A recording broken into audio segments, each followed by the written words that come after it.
Hello and welcome to a very delayed review of London Palladium's pantomime last year, Robin Hood, and let me tell you, this panto sure does hit the bullseye.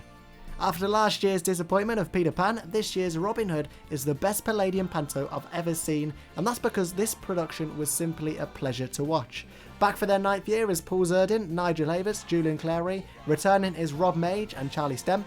New additions this year, and top of the bill is Mcdonald, Marisha Wallace and Tosh. Wanna go more. The set design by Mark Walters simply tops it as the best pantomime set. It's truly beautiful. Nothing I say or any pictures you see of this set will do it justice. The LED arrows, all the greenery, the set truly is the best as you'd expect from the Palladium. The scenes are extremely vibrant, colourful and cartoonish, the best I've ever seen. All of these beautiful lit as well by Bren Cracknell, and it's extremely nice to see a classic curtain as well that comes down for the end of the show and Act 1. Nigel Havers has simply topped last year's spectacle. I really don't know how they're going to top it each year. The orchestra were beautiful, playing Gary Hines' Robin Hood scores, which was simply a delight to listen to. Well done to all the creatives behind this triumph of a production. Okay, the talent, starting with the glue that holds this production together, which is the king of Palladium Panto, is Julian Clary, simply a pro. Hugh Durran has outdone his designs this year, with his outrageous costumes from an owl to a wanted poster. These are simply beautiful costumes who could only be pulled off by Julian Clary.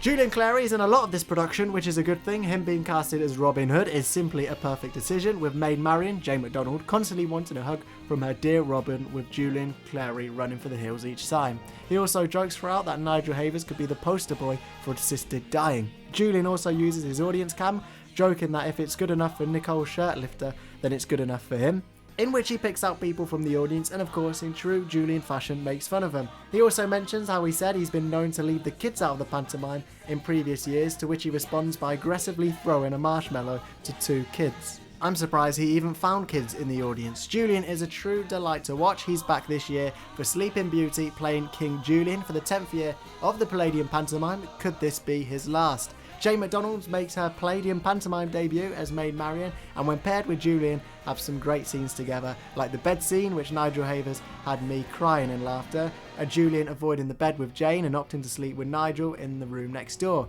But after Nigel started playing with his Tinky Winky, Jane Mcdonald's bed doesn't seem so bad, which Julian swaps to. Of course, by Tinky Winky, I mean a teddy of the Teletubbies. Nigel Havers is a willing punchbag to Julian and arguably gets the biggest entrance this year, with a huge James Bond intro and some very cool projections with him flying into the auditorium as Super Nige. Relevant to the plot? Not at all, but it's at the Palladium, so who really cares? His part is essentially absolutely useless to the plot, but gets some big laughs with Julian. Charlie and Tosh were a really good duo together during the If I Was Not a Merry Man routine. I mean, Tosh in this scene was super funny as a policeman. If you've seen it, you'll know what I mean. No Gary Wilmot this year, but I felt it gave the production a bit of a freshen up. He's been underused the past few years, and this year I felt the whole production was tightened together much nicer than previous years, especially last year's Peter Pan that fell slightly flat. Marisha Wallace has some nice vocals as a newcomer to Panto, did a great job as the Sheriff of Nottingham. You can see her energy throughout. Rob Madge was ill on my visit, so I had the cover of Christopher Hewitt, and he did an extremely good job at being an energetic Spirit of Sherwood, and it was nice for someone else to have the Spirit role rather than Julian, and Julian being the title role provided some much needed refresh. Christopher drove the plot along with some great lyrics along the way.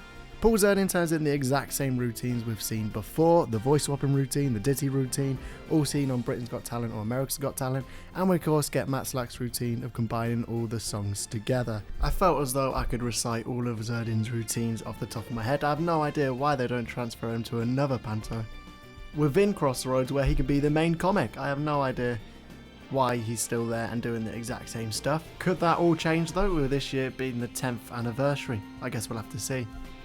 He is the best at what he does, but my god, does he need some new material. The In the Gap routine fell very flat compared to Manchester, and from the Twins effects, we get a massive dinosaur at the start, which Nigel's fighting off from Jurassic Park. A fire engine with Julian's hose squirting everyone in the audience, which was a highlight. We also had a fire-breathing dragon, which was epic. How this relates to Robin Hood is very questionable, but I don't really mind. There's also a 3D scene, which fitted very well and something different from what I've seen before, and the narration through this from the Spirit of Sherwood was also very good.